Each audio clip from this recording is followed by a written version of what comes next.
The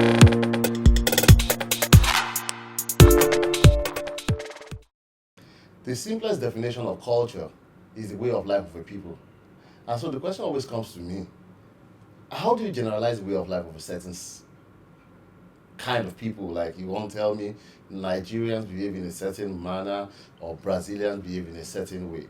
But I think the importance of this conversation is the fact that we look at the popular percentage of people within the context of a particular population and how they really behave. Today we'll be looking at something on black or white. Something very, very important. As you know, on Black or White, this is a podcast whereby we discuss issues that has to do with the crux of the matter, not just on the surface. We are looking at the fact that the culture of Nigerians has created a particular perception about us, a perception that makes us look as if we really don't know how to behave in a particular orderly manner. This disorderliness have been experienced in so many ways, from the fact that some people drive and face the wrong ways, the fact that some people don't believe in respecting the authorities, even the politicians or the civil servants we have in the country might seem not to be respecting the rights of the people. With me today on this show, I have three of my wonderful friends. And on my left, I have Mr. John. Thank you for coming here today again. As always, it's a pleasure to be here.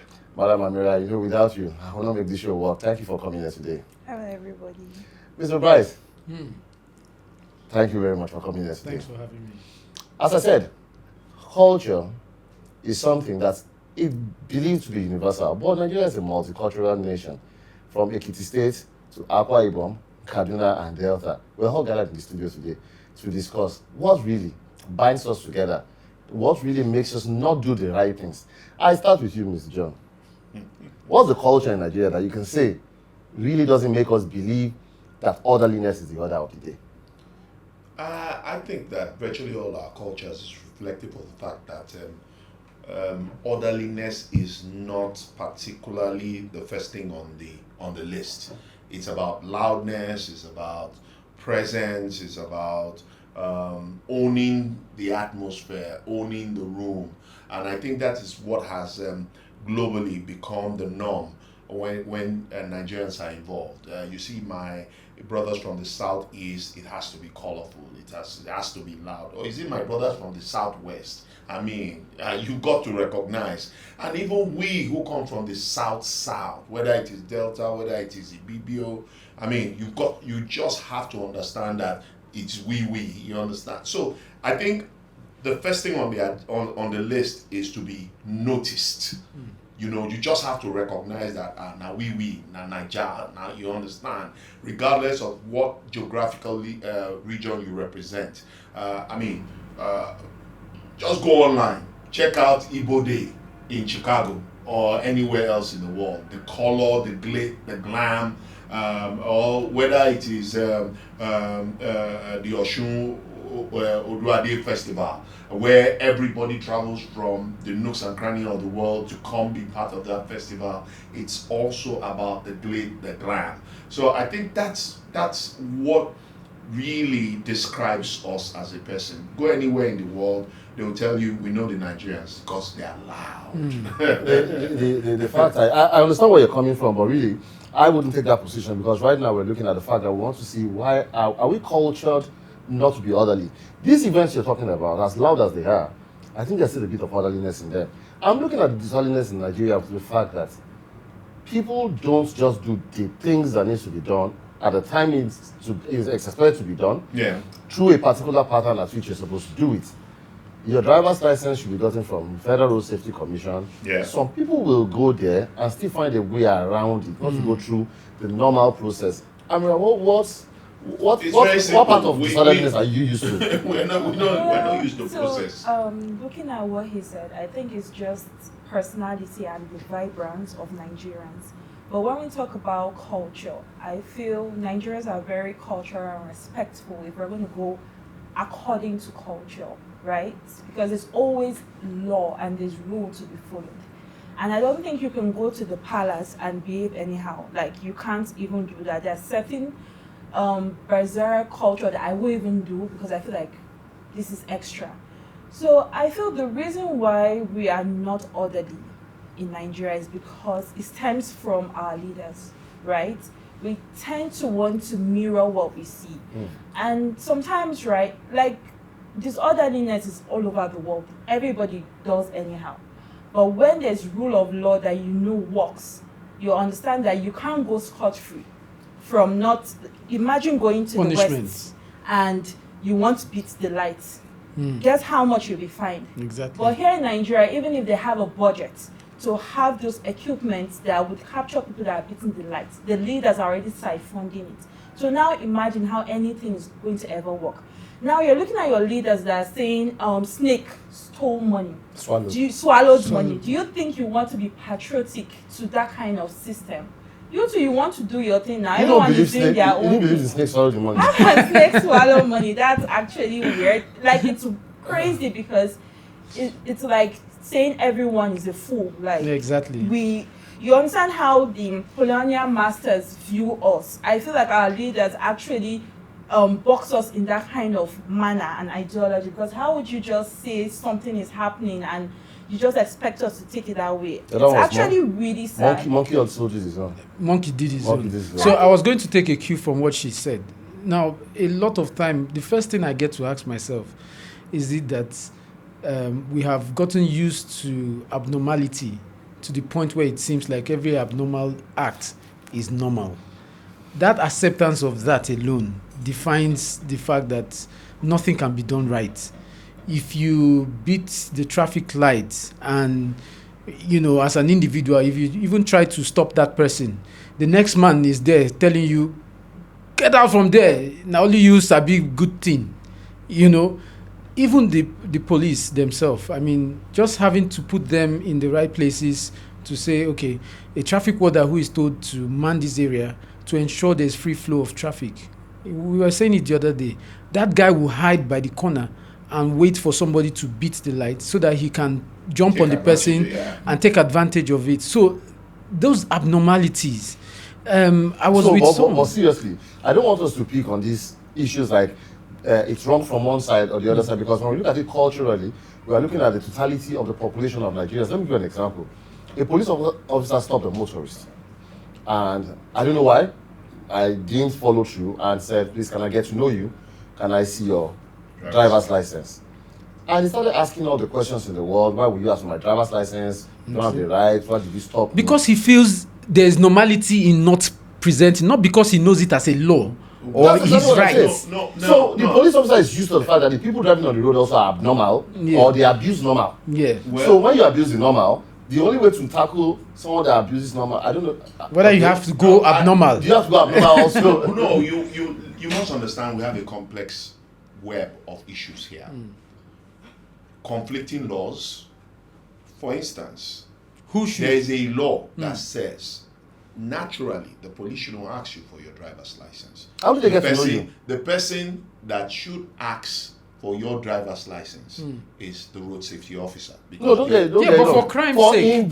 For identification purposes. To identify this person. Now, why can't they ask for your national identity card? Why until now, when did we get the... No, hold on. Even some police, I'm not sure some police knows about national identity. The short thing is that if you are driving, you must have a driver's license. Yes, if you are walking, you must not have a national identity card. Exactly. But once you are driving, you must have a driver's license. So for identification purposes, can we know? Now you see, that is the thing. Now, if we must look at what we could say to be best global practice, a UK copper walks up to you.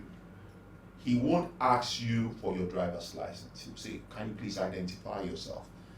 And to authenticate the identification, you need an ID. He'll say, do you mind, can I see your driver's license? And you see the tone of language, the chosen training for them. Do you understand? Matters. So even in the UK, you got crazy people too. But it is necessary as a law enforcement officer to know how to approach the issue and be able to calm the situation.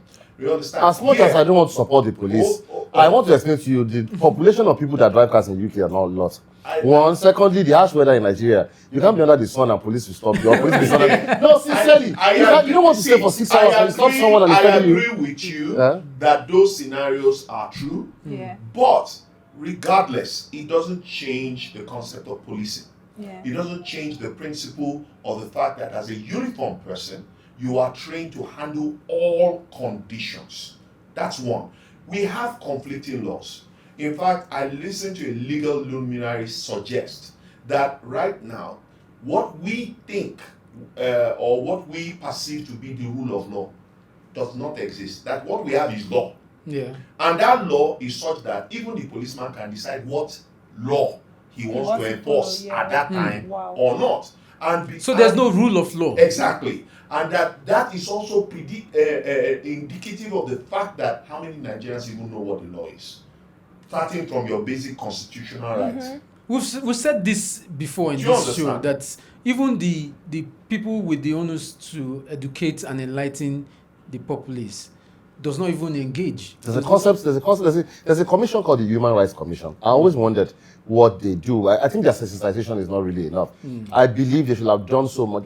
The case that came up was the fact of a particular house help was abused by the madam or something, and they were looking to take the lady to Human Rights Commission, and the story came up with, I pay her, I feed her, and I started thinking to myself, what are the conditions for even getting the house help? Where does she go to? And nobody still tells anybody what are the criteria, the conditions to maintain this. I'm glad this is coming up because I have witnessed the situation. Right. Now, I don't know, maybe it's just me. I do not think for any reason the house help is lesser a human being than any other person in that house. Of course not. Of course not. Okay. Of course not. The house help sleeps on the bare floor. Everybody else sleeps on a foam or a mattress. You understand? And when you inquire, say, after all, I pay and this and I'm like, this person is providing service. It's paid employment, yes, with certain privileges. I have frowned against things like that. So I think you want to say something, right? So I feel like laws don't work in Nigeria because, firstly, for you to ever employ anybody, they should has any underage. They shouldn't be underage, right? Imagine doing that in the West. You know you're going to be charged. And even our leaders, most of our leaders now, if you go to their houses, most of their helps are underaged. So imagine a country where everything that is even done that is wrong is the norm. How do you now, why would you expect someone to not beat the traffic? Because other people are doing it, so why are you telling me not to do it? I'm not in support of that, right?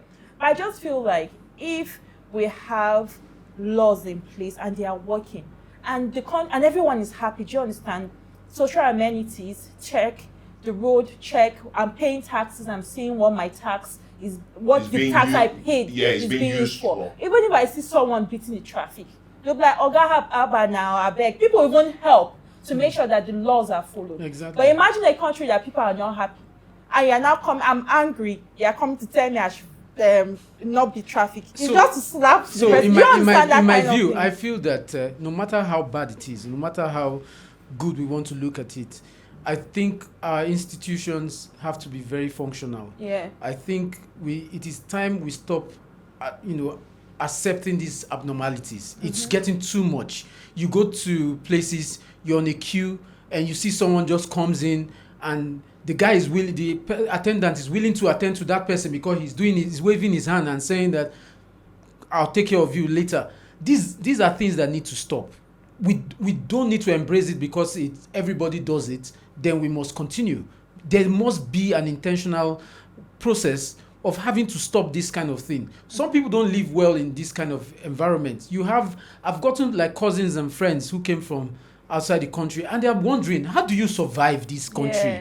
Like, people are just living as if there's no rule, there's no process. So I think these things need to be talked about and stopped as soon as possible. Do you think this stemmed from when Lord Lugard was like... No, I don't. On the contrary, I don't think so.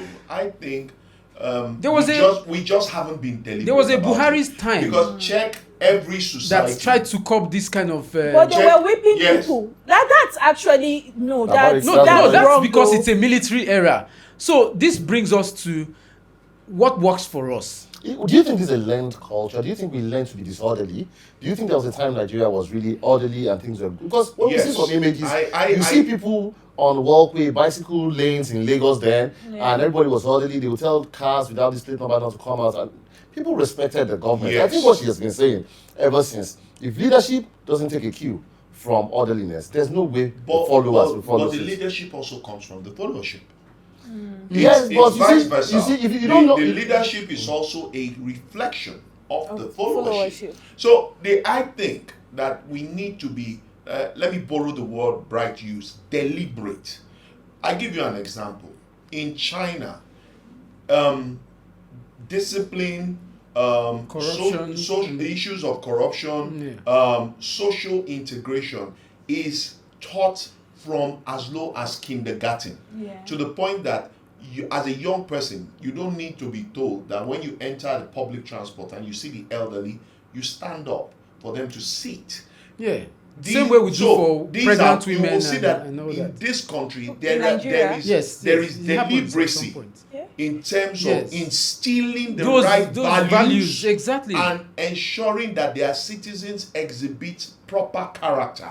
Yeah. So we here, and we are quick to always put these things at the doorstep of orientation, of national orientation, and it's beyond that. I remember as a boy growing up in Nigeria, in primary school, we were taught those things in social studies. And one of the key traits you were supposed to exhibit was called politeness. So you said something that I wanted So to. But those are things that are not available right now. I wanted to point out something. Oh, You said in okay. China, if you were taught from like kindergarten or primary school, Yeah. if you see an elderly person, you stand up for the Yes. person on the public space or the public transportation system paid for by government, not paid for by you. Exactly. You can't That's pay another thing. And tell me to stand up for who I Wait, paid- okay. I Why paid would to pay sit. for a I seat? agree. And you tell me to stand up. It's paid for So by what government, welfare but is government doing for Nigerians? Doesn't what's that word now? Your own, you as a person, Moral. thank you. Morally speaking, yeah. Shouldn't you have a moral justification? To I don't. say, I'm not sure when I you pay, enter a place and I you see a pay, pregnant but woman walking, it's you the wouldn't right want to thing give to her do. space to Yes, sit. I think we still I that's think the Nigeria. right thing to So that's do. what he's saying. Exactly. Yeah. Yeah, The well, right- I well, I'm not don't trying to say think the spaces. morality is enough, because at the end of the day, even if we try to talk to ourselves as people and say we need this country to become better and we can start with ourselves. Imagine when maybe like you're stopped because the president has to pass and there are maybe No, urgent. they stop everybody in the world. Yeah, I know, Every president in the but world stops. honestly, right? No, I've been in I a crowd where the understand. Queen of England walked in and it wasn't any big deal. She was not the president. Every Yeah, president. but every she's president- acknowledged as a leader. There's something called presidential convoy in the I- world. Yes, If a for president- security reasons, I can You must But understand. even if they stop But, everybody, I mean, if you compare with Nigeria, what's his these name? are The mayor of detriment London. others. Do they make sure that the president is leaving What's the house his name? The quickly? former one. When Unlike I've Nigeria, experienced you have to where wait David for so Cameron long. was living 10 Downing Street. Yeah. Traffic wasn't stopped. And he just had one pilot vehicle in front of him, and traffic. He moved into main street traffic. Boris No, John, no, I've we seen are- him walk into a we- place. we You are- see, you guys are saying, Stop. you guys talked about these Yeah. UK prime ministers and stuff like that. Then now Trump, no flight to move. Don't let us make it look like he's only Yeah, a we president. understand. But Nobody Donald will Trump move. wouldn't delay others. He knows there's a time frame he needs To move. do, There's yeah, a exactly. window. Delay He There's others. a He window. does not know. He knows It's that. not part of Okay, it. it's not But don't him. let us go to another Not- country. okay, Let's not do it in him. our country. Okay. So I've seen in Lagos Yeah. where they Yeah. said, I think the governor of Lagos actually banned the use of sirens. Raji Fashola did. Yeah, at some point, exactly. But still, I get to see this happen sometimes. So you see things like that where, and this goes back to why our leadership are being seen to be like second God, Yeah. because you hustle and struggle to want to be in that position because you can already sense the respect and the things you can get away with. I've not seen in Abuja even. I've not seen a siren driven senator or whatever it is stay within traffic lights. Yeah. They drive past. And these are the things that make them want to do it next time. They want to continue being in that seat so that they can always do all these So things. you're So saying, if- you're if- thinking the discipline Yes. really is a function of the top and it's trickling down to the bottom. Exactly. And at the level of the bottom, it now becomes a widespread. Yes. That it's not difficult for the top to contain. Exactly. But we have exceptions. Okay? A Raji Fashola, for instance, who would drive in traffic, sometimes even drive himself. Same thing with a Ayodele Fauci. Of course, we can't compare traffic in Ekiti to Lagos, but these were exceptions. No, but I don't think governors, presidents, and people driving in traffic was because they were in a hurry. I think it was security purposes. So make the country No, safe. no. How about how many How security matters? Yeah. No, I don't know. No, it's just an excuse. I mean, we've even seen Raji Fashola come down to control traffic as governor.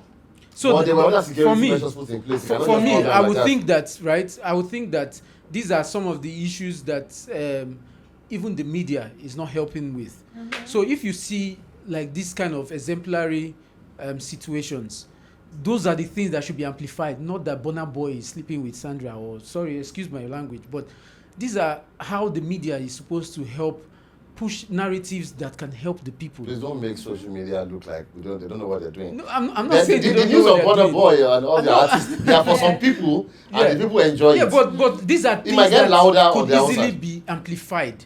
He just mentioned now, and I'm sure like people like respectable Wike, you would see him frown at certain things. I've driven behind Wike at some point, and the checkpoints where they were harassing some people, he stopped from his car. If we can see what you're saying, he's going to you know, so I'm just saying the media on its own. I might not have the same opinion you have about No, but I'm not saying anything. but I'm yet. saying whatever it is, there's been some governors, Yeah. some highly placed individuals that have done the right thing. I always get to say, when a honorable minister or a honorable House of Rep person drives his recklessly with his convoy and whatnot, I just ask the next person, what is honorable about that person? Sorry, before you go, Right. Mr. John, I would like And to you want know, me to call you a Makes sense. honorable? I would like to know. Makes sense. Now, I'll take you back to your state. In Akwa Ibom, Yeah. there's one of the things that causes this disorderliness is political tugging. Yeah. What's the level of youth participation in politics in Akwa Ibom, and how orderly is the politics of Akwa Ibom? I think in the entire South, we have a relatively sane structure from the era of Obong Victor Atta to Okay. the uncommon transformer, now Senate President Godswill Akpabio. The plan or the ideology has always to ensure that the youths, and when I mean the youths, cuts across that age demographic, Okay. are actively involved in politics, politicking, and the activities of politics. I think I can make bold to say, over the years, Akwa Ibom has had somewhat of a succession plan that has seen certain young people run public office, transit from level to level. I'll give you an example. We have a former commissioner of information of the state who is now an honorable member in the House of Assembly. He had been two-time commissioner, and I think even the current commissioner for information under Pastor Moore is also following that same route. So there seems to be a succession plan to ensure that. Sorry, the former minister of humanitarian that Yeah. was sacked, was she from Akwa Ibom or No, Cross Cross River? River Cross State. River. Oh, okay. Cross okay, River State. okay. You know, I wanted so- to say that you people breed young people. No, we do. We do. There is that deliberacy in terms of ensuring that young people have a place Okay. in politics. The Senate President himself has testified to the fact that as of the time he became governor, that he had gone through certain rudiments as far as politics within the state. I know when it comes to political talk, Akwa Ibom is not very loud in it anyway. But let's come to you. I'm not asking from Kaduna State. Women participation in governance, political structure, leadership in Nigeria. I know lately there's something being frowned at. We have two Natashas in the building anyway. Not this building, but in the building of this conversation. Yeah. We have one from Edo State and we have the other one from Kogi State. Yeah. And both of them have different stories. But let's look at leadership, women participation in leadership, governance, and the role that you think they could take in how we can make this disorderliness. Let them. Can they render a real voice that Nigerians will hear? Well, what is the percentage of women participation first? That's what we're going to look at. And even women that have or their own political roles, how big is their impact? Are they shut down? Look, talking from the recent events that happened. Yeah. So if we do not have the men in the politics backing them, how much of their voice will be heard? And now when I talk about orderliness, honestly, I'm not trying to create a gender situation. You see more men breaking rules than women. Okay. Because if you're talking about There are more men in prison than women. Yeah. if you're talking about beating traffic, if you're talking about fighting the police, if you're talking about the police, that's what they call it, policemen. We know we have police women that also act out. You see more men than women. And probably maybe because our politicians that are doing anyhow are more men than women, because we don't have as much women in politics to say that they're saying. So men are not honorable. I'm not saying men are not honorable, but I just feel like as leaders lead and we follow. Yeah. That's So why I will taking take me it back. from what he has pointed out. I Yeah. think what needs to be done clearly is the educational system reform. That's what I was about telling you. Like, Yes. what measure of sensitization should we go into to let people know what is right? So- Sorry, let me cut you. Yeah. Let cut you there. We all were taught civic education, Yeah. right? I don't think it's about that. You could be taught to follow rules. But imagine entering the bus and I see an adult that I'm supposed to mirror and follow, not following the rules. How do you expect the leaders of tomorrow to follow rules? Possibly, maybe because of how tired the youths are of the way Nigeria is today. They might want to change. Yeah, that's what he said. He Yeah. also mentioned that I can't stand up when it is something I paid for, not a public bus that probably the government have subsidized or things like Yeah. that. So yes, it's a thing of both ways. Sorry, let me. We're right now. We'll be going into our concluding part of this particular conversation, and everybody's going to have 5 minutes or 3 minutes or 2 minutes, whatever it is, to talk about something that is wonderful about what we're talking about.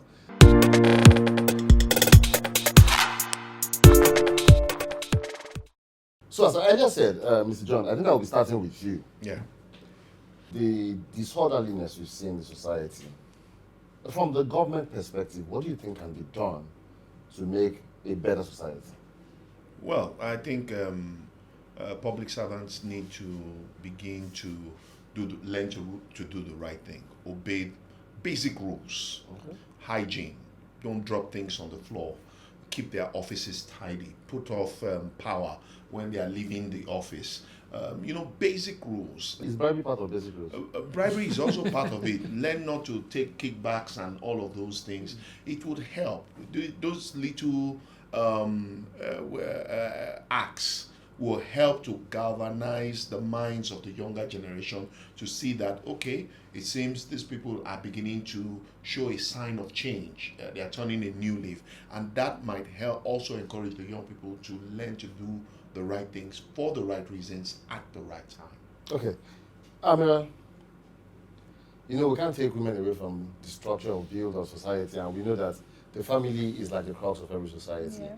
What do you think, based on the family morals and instilling all these forms of orderliness in the society, do you think family has a great role to play? Yeah, I believe the family has a great role to play because kids are always in the car with their fathers and maybe mothers. Fathers and mothers. So we always, like growing up, we mirror what our parents do.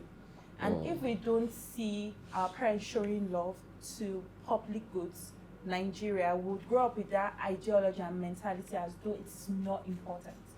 So I understand that there might be frustration to some certain extent, but I feel like as parents, right, we should try and set good examples so that when our kids grow up, it's a norm to them. Because we're talking about disorderliness being a norm. So it also stems from that. So they don't grow up seeing it as a norm beating, because honestly, I don't see, or when I was younger, I didn't see beating traffic lights as something that wasn't normal. I saw it as something that everybody did, right? Or going to the hospital, and because when I was growing up, don't nod your head, I think you also, everybody, like, No, I'm just like, sometimes the parents will go to like public hospitals, right? And because of how long the queue is, they know some of them are like, okay, cutting across the queue so that their kids can have quicker service. I grew up seeing that. I grew up enjoying that privilege, right? And I don't think probably the parents had bad intentions. It's just the way the country is, But it's unfortunately. killing us anyway. It's killing it. So we, as leaders of tomorrow and parents now, I feel we should try our best to just follow rules, especially if we have kids that are not mentally developed enough, because the mirror what they see is only by the grace of God that they'll be different from your actions. Okay. So that's what I'm So for me, I think I'll put my own energy mostly on, if you're building morals, I'll put it on the religious institutions. As a Christian, I think the relationship between the messages I had growing up, teaching us about the punishment of hell and the reward of heaven, and how to be a good child to your father, honor the father and mother, has changed to when you sow a seed, you shall reap bountifully. I can't remember the last time you heard about the fact that the child has to behave in good manners, what you are supposed to do. The message has really changed into economic and material gospel. And I feel if our religious institutions could go back into the publications of morals that oppose the nation in a good way, orderliness can be taken back. So, Mr. Bright, when it comes to this knowledge, how do people get to know about it? So, first of all, I would say that looking at the Nigerian system first, is that societies or miracles, society don't change overnight by miracle, obviously. And this has to be when ordinary people decide that enough is enough and they seek for this change. So we must be deliberate about this need for change. Many people are tired. Some people cannot bear staying out after a certain time, and it's killing our system. So we shouldn't embrace and keep taking these things like it doesn't matter. So I would say that our institutions have to really come out working. Funny enough, I think Nigeria is one of the most countries around the world that creates institutions for almost everything that happens. If there's a riot somewhere tomorrow morning, they're creating committees. Very easy. It's very easy for us. So why don't we stay deliberate in terms of how our institutions, already developed institutions, engage with the public on how things should be done right? You made mention of like NOA, National Orientation Agency, the Human Rights Commission, and the likes of them. They are just but what are they doing to sensitize people on the right way to do things? Until our institutions are actively working, not hoping or waiting for somebody to write a petition or a legal or an official document before attending to the issues. These issues must be dealt with because that's why you were meant to be there in the first place. So our institutions must be seen engaging with the public. Don't assume everybody knows what to do, or why did you cross the road? That's right. If you get arrested tomorrow and you go to raise safety to say that, look, I did not beat traffic. These guys only came in and asked me questions, and probably the guy felt that, oh, I'm vulnerable, he can nick out something from me. And I'm here to say it. If he has facts to prove that I beat the traffic, let him show it or something like that. They'll say, if you did not beat it, they will not catch you. Yeah, 100%. So the institutions... They have cameras now. Yeah, of course. But I don't want to say maybe they work or not. But the thing is that our institutions that are set up to deliver, please, just stay within your direction. Yes, there is duplication of efforts, having road safety, VIO, police do almost the same thing. However, we know these are extensions of the family. They come from the family. So if my father, who is a policeman, it mustn't be my father. If another policeman is doing something totally wrong, I should be able to say, Dad, why don't you talk in your station that these things should be at least curtailed and stopped? So our problem lies strongly in our institution not functioning properly. So conclusively, you believe the institutions could be the organs which government could pass the message across and again, yes, we might not want to blame all the institutions. I already know that there are certain institutions that are set up to help people. Let's not assume Nigerians are all literate. We know our our population, we know how it is. Let's not assume they know what to do. Let's assume we don't know. Let's start again. Yeah. Start orienting people, giving the right orientation, the right information, the right sensitization. Gradually, there are a lot of people trying to fix things rightly. I heard of ordinary Ahmed Issa, who tries to curtail excesses of any individual. Some government personnel, head of ministries, I keep using that word. How honorable are you for you to do wrongs and expect me to call you honorable this? You have first, done the wrong thing. You shouldn't expect respect from me. So I think from our leaders' point stand to our institutions, they should just be seen to do the right thing, no matter your position, no matter where you are, at the airport, at the filling station, at the police station, anywhere you find yourself, just do the right thing. It will help a lot of us who frown at this illegality and this immoral way of doing things. And then we can come back from top bottom to the citizens, that the institutions are trying to work and trying to fix things well. You need to follow. If you don't follow, we might be pushed to arrest you, to apprehend you, whichever way it is. The conversation never ends in the studio. This is just the beginning. When you watch this video, there's always a comment section where you could tell us if you think there's something else we need to learn, if you think something else people need to know, if you think there's an area in our society that needs to be touched or to be spoken about. Black or White will always bring it to light. Thank you for watching this, and thank you for being on this studio with me today. Thank you. I know next time we're going to be sitting down here again to talk about something, and we talk about it the right way. Till that time, I say bye to everybody.